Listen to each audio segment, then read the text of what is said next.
All right, 97.7 Outlaw Radio FM listeners, you already know what time it is, and right here, right now, we are actually live with the one and only, man.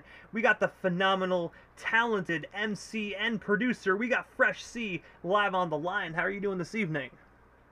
Hey, how's it going, man? I'm doing pretty good. How about yourself? I'm doing great, man. Just enjoying this Canadian summer weather, man. But I know you're out there in Arizona, so you got that desert weather all the time, man. How's everything out there where you are right now? Oh man, it's temperamental. You know what I mean? Just kind of like the music game. It's always up and it's always down, but you find a way to maintain. You know what I mean? But Hey, it's hard man. to tell. I definitely hear you on that one, man. But I know how you say the weather out there is temperamental, man. I don't think you ever been to Ontario, man. One minute it can be raining, the next minute you can have a twister going by your house, and then it can be sunny 5 minutes later. Yeah, you know what? I hadn't had the opportunity. I had one opportunity, one tour years back, and unfortunately, it just didn't happen that way to cross over. But definitely looking forward to it, man. Shake hands and maybe do a show or something. Hey, man, definitely. We'll definitely get you down here sometime, man. Because at the end of the day, I think it's illegal that we can't have that Fresh Sea hasn't been to Canada yet, especially in Ontario.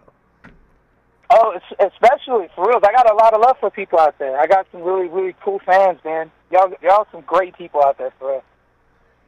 And also, I want to dive right into this interview, man, but I want to take you back to the beginning of your amazing career this far, and I have to ask, what originally made you decide to pursue a career in the music industry initially, man, because you're such an authentic artist?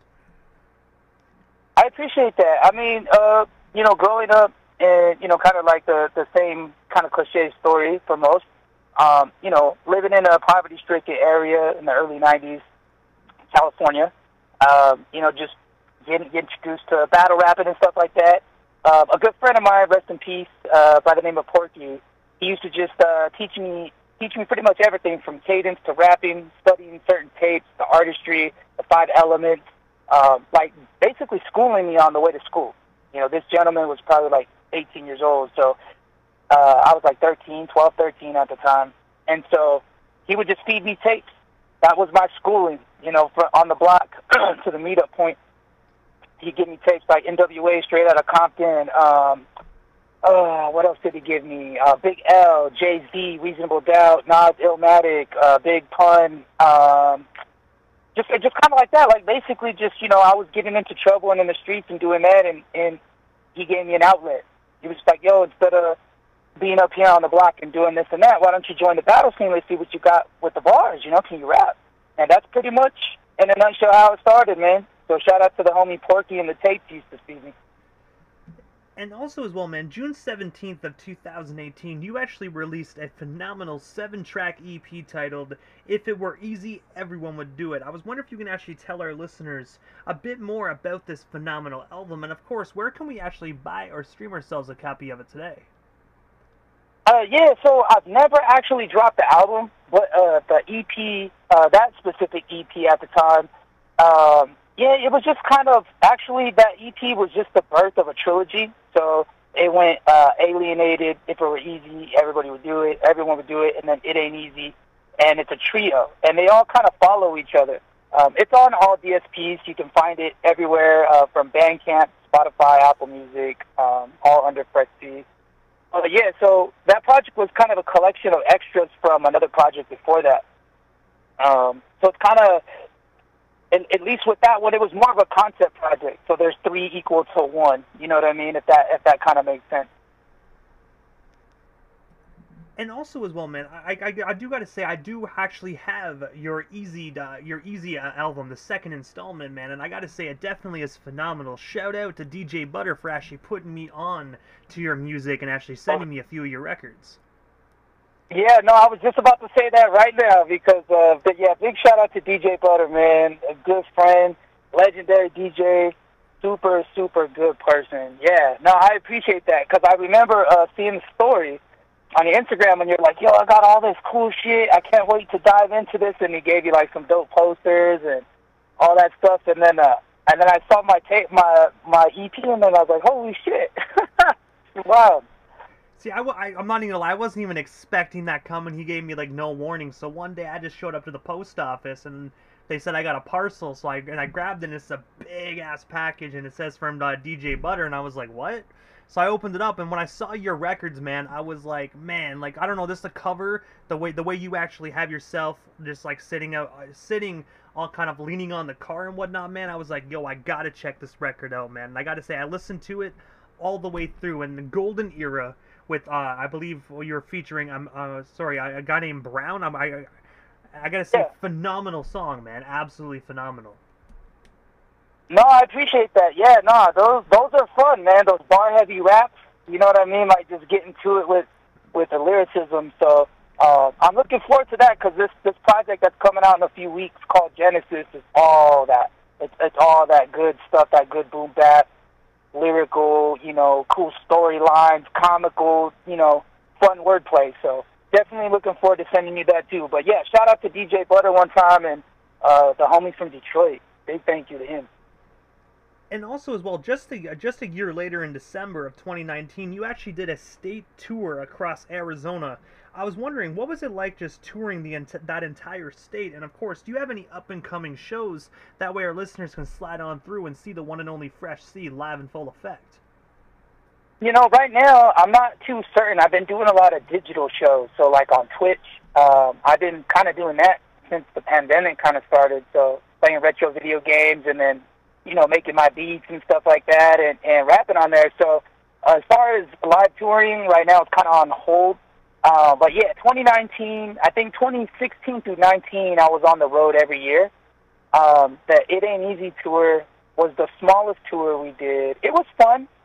It was fun. It was more like if you think back in the day, I did it kind of like a speakeasy kind of tour, where it was like we would just hit like anything that we could grab just to do it for fun, to kind of get some reps in. And I'm glad we did, because you know, we had fun. We did the little local spots I hadn't done for some years, but I also broke a band, so I was able to take a band with me of some younger kids and kind of help them get on, you know, with a few other artists too from Arizona on the previous tour. Just trying to share it, you know what I mean? Just like to show other people like there's other opportunities to be had independently as a hip hop artist. And also, when you mentioned a few moments ago how you're doing a lot of digital shows and whatnot, because I do know a lot of individuals currently, they're booking a lot of virtual concerts and, verses and a whole bunch of other stuff. If you don't mind me asking, how can individuals go about booking you for a virtual concert? And of course, like, how much are your fees? That way, if people are listening, they can actually inquire to you and actually book you and get you on some virtual concerts.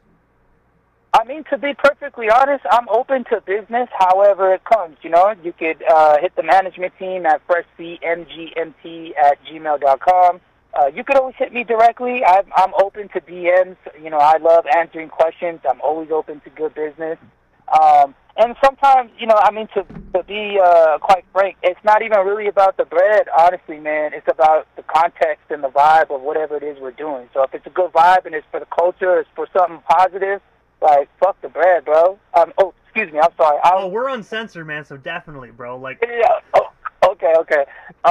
Yeah, it ain't about the bread, man. It's about the fucking culture. It's about hip hop. I love this shit. You know what I mean? So it's like, hey, if you're trying to book me for a show and we can make some business, sure, cool. But if it's for something else, like, you know, stuff like that, like, I'm always one for the community. I love to do things that don't necessarily always revolve around money. But shit, you trying to get a hot 16,000 off top all day? First C submissions at Gmail. That's easy. Price always the same. Or just do a feature and split the pub. You know what I mean? Like, there's a lot of ways to skin it. You want to get a feature, there's a flat fee or an appearance or stuff like that. But for the most part, man, I like to work it out, because you never know whose hand you might shake or who you might network with if you're in the right room doing the right thing with the right people. And also, man, you actually dropped another phenomenal album on June 19th of 2020, the amazing 8-track album titled My Head Gets Loud. I was wondering if you can actually just tell us a bit more about this album, and of course the deep meaning behind it, man, because the artwork is just, you can really tell that there's definitely some emotion brought to this album. Yeah, no, My Head Gets Loud, the EP, it was just a fun lo-fi track, but it's actually a cinematic audio experience is what I called it. So from start to finish, it's taking you somewhere. It's not, it's a story for everybody. So there's an emotional ride, there's the physical ride, and there's also the artistic ride. So all the artwork, just to put it together, since we mentioned a few projects prior, they're all synonymous and all connect with each other. So for instance, on the very first joint on My Head Gets Loud, I'm playing a radio subconsciously, right? So here's a tip for the listeners, because there's quite a few Easter eggs. So subconsciously, I'm hearing the radio. When you hear the radio, it's a verse from It Ain't Easy, when I was working on a deal at the time with Capitol Records, and we recorded that record with the Frank Sinatra sample. There's a whole story behind that. So that's what's playing in the background, because it's reminiscent of another storyline that fans are really fond of.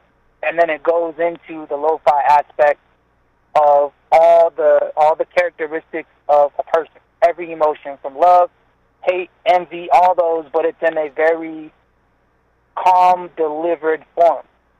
It's not, like the more brash tracks aren't all up in your fucking face, wanting to do this, that, and the other. It's more picking apart the emotions and seeing how the general population adapts to it could pertain to your story. Like, Why You Gotta Go, some people think it's about a girl, like the Common flip, you know what I mean? I used to love her, or, like the Slaughterhouse flip, talking about hip-hop. It could be about whatever. It could be about hip-hop. It could be about a female. It could be about a dude. It's just synonymous. Everything just matches with everything. I know that kind of didn't answer your question, but it's such a broad project. It's a project for everybody. That's probably one that I could say. And also, aside from actually being a hip-hop artist, you are also a well-established producer as well. I was wondering, what actually made you decide to venture into the behind-the-scenes aspect of the music industry and, of course, become a producer? It's a lot less stressful, to be honest. I've always made beats quietly, just kind of playing around as a hobby. And I ended up actually getting some of my beats put on different, like sync deals, like TV and commercials, and I was, like, blown away, especially because the process differentiates from, syncing for or sending for a catalog as a rapper, at least in my experience anyway. So it's a lot more fun. Like, I could pull out the MPD, MPC, or MPK and just get cracking and I just lose myself in the music, man. Like, it just happens. It's not like I'm counting bars or, being competitive in a freestyle rap or a cypher or anything of that sort. It's just, you're just, playing with vibrations, man, like the core sound of the music. So it's just fun. That's just the best way I could say. It's probably the most fun thing I've discovered, And also as well, August of 2021, under your producer name, you actually released the project titled Headlines. I was wondering if you can actually tell us a bit more about this project, and of course, where can we actually check it out and purchase it today? Yo, you're the man, bro. That's all I got to say, that you even found Headlines. So, yeah, you can find Headlines on, all DSPs, Spotify, Apple Music, under the moniker Quixotic. So it's Quixxotik. So Headlines is actually, I was going through a personal thing at that time where I wasn't able to put out music under Fresh C due to a magnifying glass kind of being on me. So I created my producer moniker in that time. So this was around 2020. So My Head Gets Loud-esque time frame, 2019-ish. And just made beats every single day. And I just decided to start, like, kind of showing some people. And once I started showing people, they're like, holy shit, like, where'd you get this? Or who produced this for you? And I never told anybody it was me. So the dope part about that is I was able to backdoor the game in different ways. And then when they find out I rap too, then it's like, oh shit, I could get a verse and get a beat from me too. So it helps me in that. It helped me to get into film, or sync stuff, or, doing beats for television and radio, in a sense. So it's just been a really, really fun blast, man. And, that project, though, was about what I was going through, but playing it through Frank Sinatra samples. So basically all the things that Sinatra was going through in the 60s was similar and very, very close to things I was going through in real life. I just made a characterization out of it and made a storyline around it. But it's all truth. It's all truth and code anyway.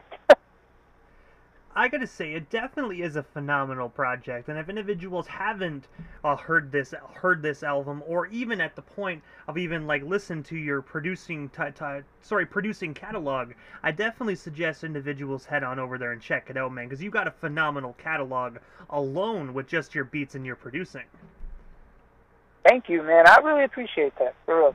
I really appreciate the fact that you looked all this stuff up. I was kind of like, I'm kind of blown away, DJ Immortal. Thank you, man, for real. Like, I really appreciate it, for real. Hey, man, you're most certainly welcome. Me personally, man, at the end of the day, it only takes about 20-25 minutes to really put together good questions for an interview, man, and good thought-out questions. So I always look at it as put together a pretty good interview.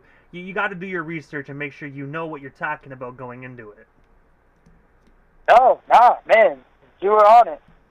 You're definitely on it, man. Like, you know, I just blown away because it's not your everyday kind of thing, you know. So you definitely got my nod to that, you know. And anything I could do to, you know, point people your direction, I got that. So it's nothing.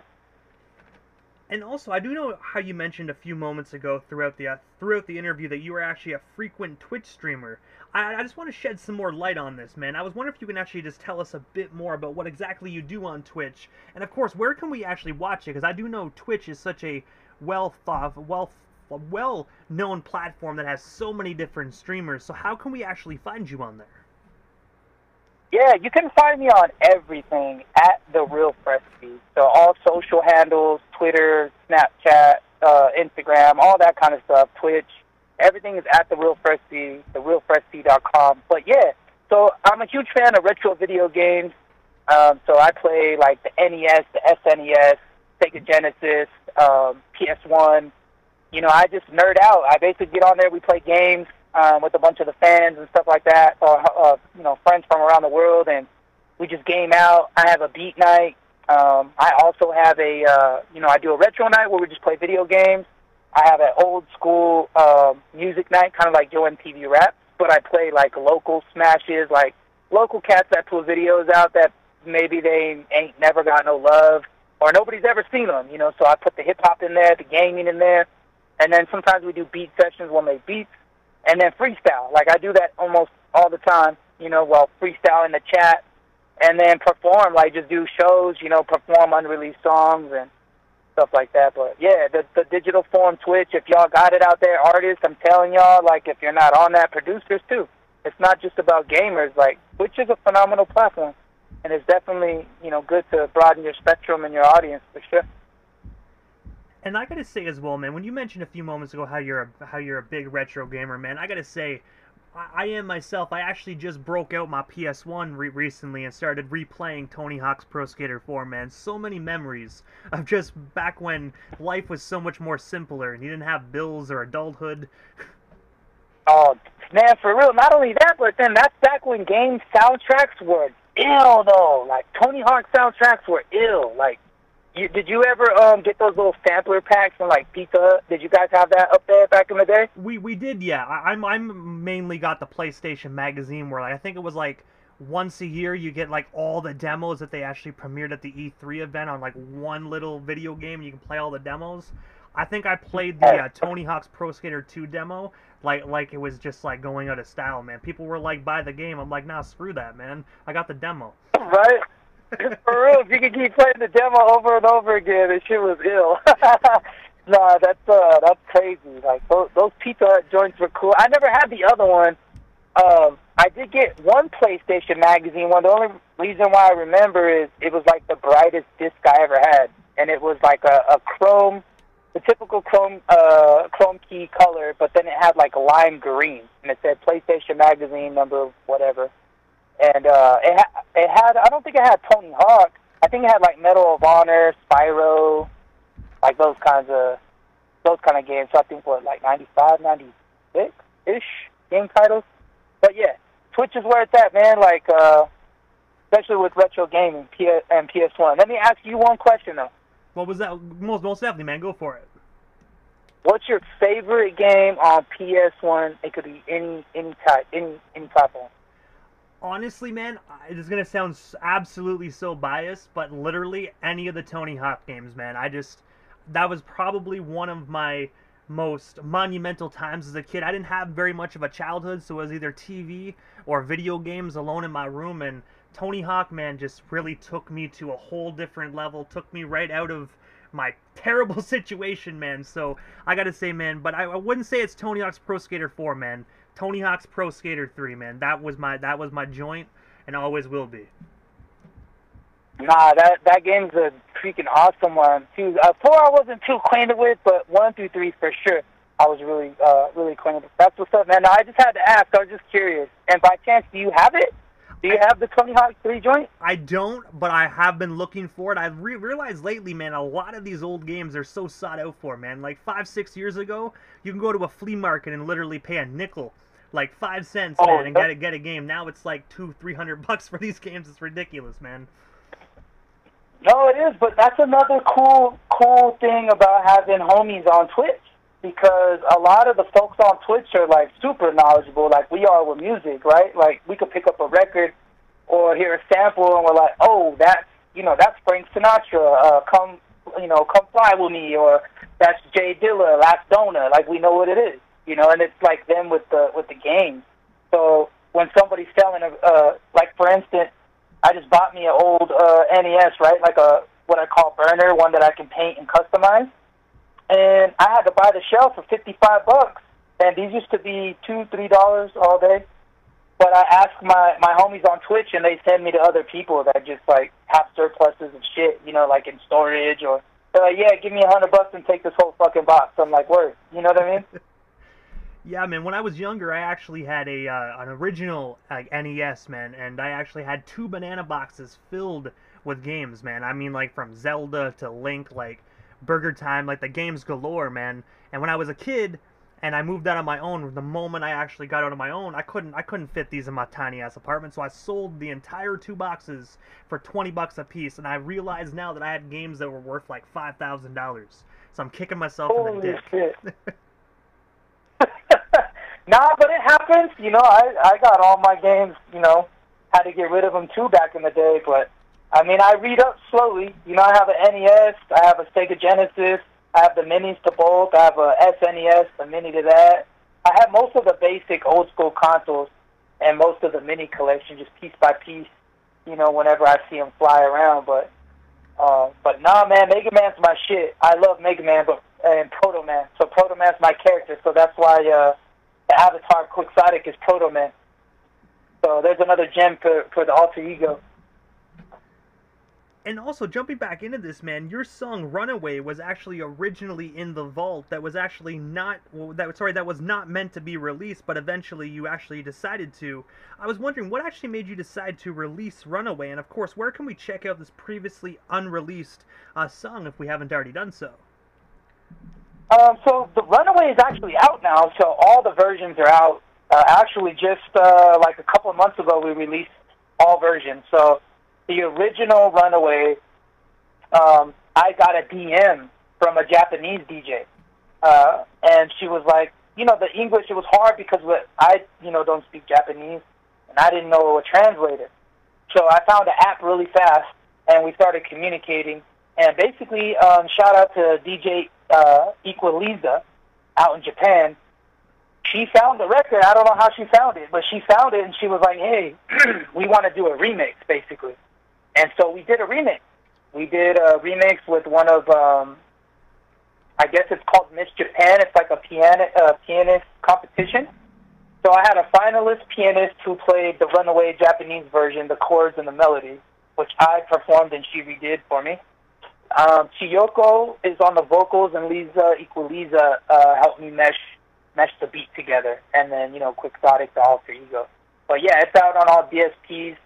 But yeah, that's how I became international. That's when my life pretty much changed. Tour was one thing, the career small time stuff I was doing, touring was one thing, but when Runaway came out off My Head Gets Loud in 2020, then, after that whole project, if I'm not mistaken, still on every platform is every record is on my top 5, from Apple Music to Spotify to whatever. Even when they charted, the same thing. It was number 1 and 2 for indies. You know what I mean? For my position of whatever small position that was.